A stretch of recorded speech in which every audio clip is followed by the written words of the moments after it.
د هله میډیا درنو لیدونکو سلام پام وکړئ د نن خبري ټولګي ته. صالح وای ناټو طالبانو ته باج ورکاوه. د جمهوریت نظام لومړی مرستیال امر الله صالح وای چې د ناټو ځینې غړو هیوادونو طالبانو ته د باج په ورکولو سره د هغوی بودیجه تمویل کړې وه. نوموړي په خپلو تازه څرګندونو کې ویلي چې د ناټو د ځینو غړو هیوادونو د رول په اړه د امریکا ولسمشر ډونالډ ټرمپ څرګندونې په بشپړ ډول پر ځای دي. صالح ویلي چې که څه هم دغه هیوادونو په ښکاره د تختونکو سره د مذاکرې نه کولو شعارونه ورکول، خو په حقیقت کې د تختول شوو کسانو د خلاصون لپاره میلیونونه ډالره باج ورکړی دی.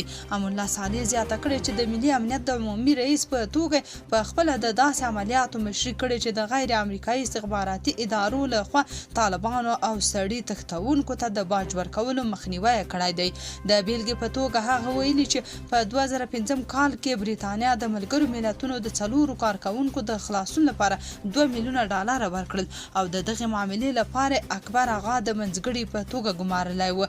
هغه ډونالډ ټرمپ یو غیر دودیز سیاستوال او په استخباراتي نړۍ کې د معلوماتو خزانه بللې او ویلي دي چې د هغه مینه له رسوایي او تبلیغاتو سره د حساسو معلوماتو د ترلاسه کوونکو لپاره یو لوی فرصت رامنځته کوي.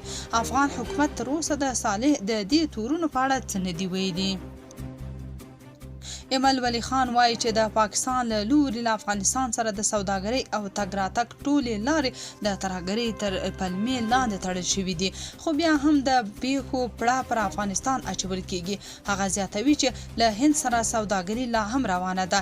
ایمل ولی خان نن د شنبې په ورځ یوې غونډې ته د وینا پر مهال وویل چې له افغانستان سره ټولې لارې تړل شوي دي، خو په پاکستان کې د هرې پیښې مسؤلیت پر افغانستان ور اچول کیږي. هغه زیاته کړه ټول پوهیږي چې دا لارې یوازې د عامو خلکو او سوداګرۍ پر مخ تړل شوي دي، نه د نورو ګټو د مخنیوي لپاره.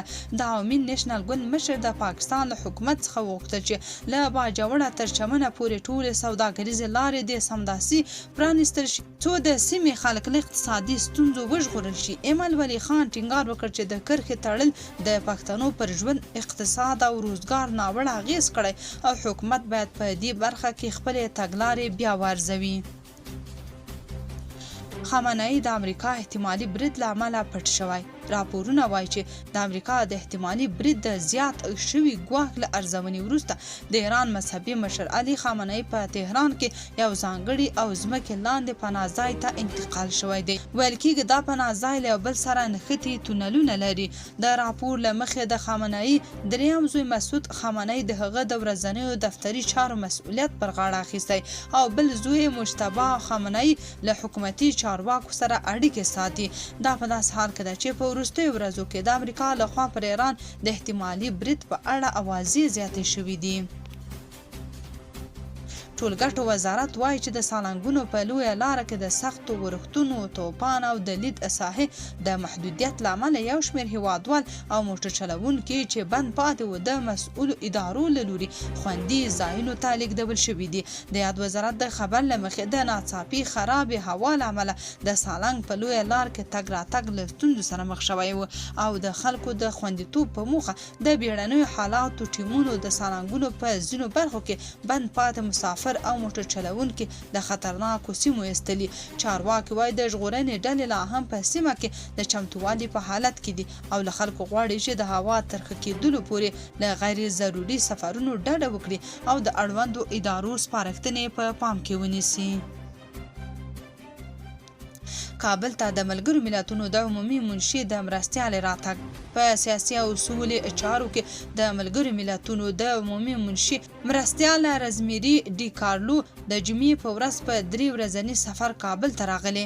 د ملګرو ملتونو د عمومي منشي مرستیال د بهرنیو چارو له وزیر امیر خان متقي سره لیدنه کړې او د اسلامي امارت او ملګرو ملتونو ترمنځ د تعامل، همغږۍ او دوحې بهیر د غونډو په تړاو بحث کړی. د بهرنیو چارو وزارت د خبرپاڼې له مخې رزمیری ډي کارلو د دوحې بهیر په چوکاټ کې د ملګرو ملتونو د همکارۍ دوام، د نشهیي توکو سره مبارزه او له خصوصي سکتور څخه د ملاتړ خبر ورکړی او دا غونډې ګټورې بللې دي. نوموړي دغه راز افغانستان ته د بشري مرستو د رسولو په برخه کې د اسانتیاو او همکاریو پر پراختیا هم ټینګار کړی دی. د نوموړي د سفر موخه له نړۍ سره د افغانستان د تعامل او دوحې بهیر بیا را ژوندي کول بلل شوي دي. افغان او بنگلادیشي چارواکو په سوداګرۍ خبرې کړي.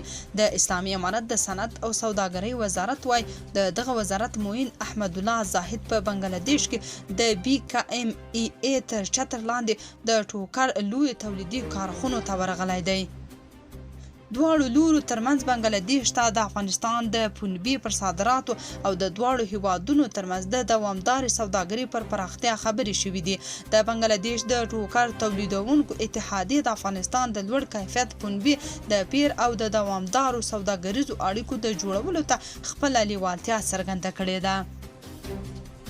ملګري ملتونه وايي سخت ژمي د افغان راستنیدونکو کډوالو ژوند ستونزمن کړی دی.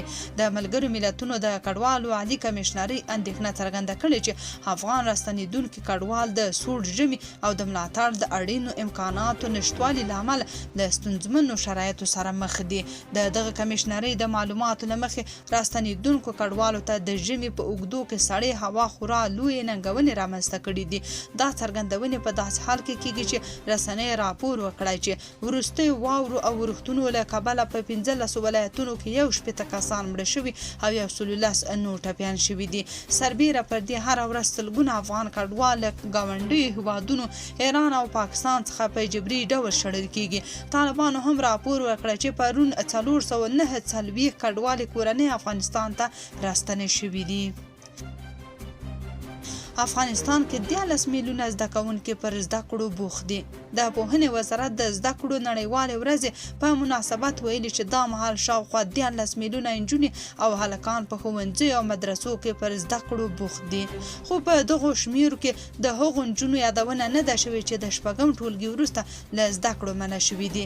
د پوهنې وزارت ویان منصور احمد حمزه د معلوماتو له مخې په زده کړو د بوختو ماشومانو له ډلې 2 میلیونه او 533 زره هلکان او 5 میلیونه او 390 زره نجونې شامل دي.